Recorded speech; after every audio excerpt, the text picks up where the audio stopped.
The overall goal of this procedure is to prepare a rechargeable electrochemical cell suitable for in situ neutron diffraction experiments. This is accomplished by first preparing a negative electrode of lithium foil, 2 separators, and an aluminum or copper sheet.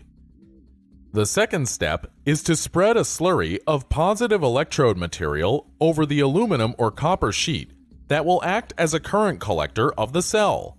Then, add wires to the electrodes. Next, stack the separators and electrodes in alternating layers. Then, roll the layers into a cylinder.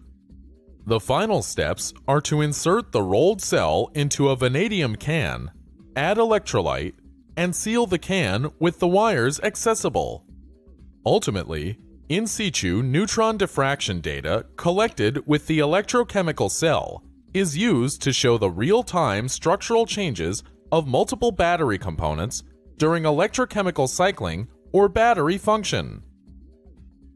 The main advantages of using in situ neutron diffraction experiments are that the entire bulk of the battery is probed in a non-destructive manner, with multiple components investigated simultaneously and the potential for following the structural changes of lighter elements such as lithium and oxygen. The electrochemical cells enable this experiment and allow researchers to use gram-scale synthesized material relative to the significantly larger quantities required in the construction of the commercial cells.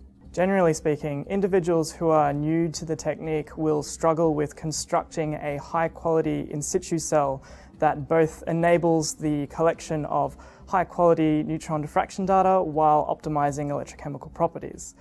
So often there is a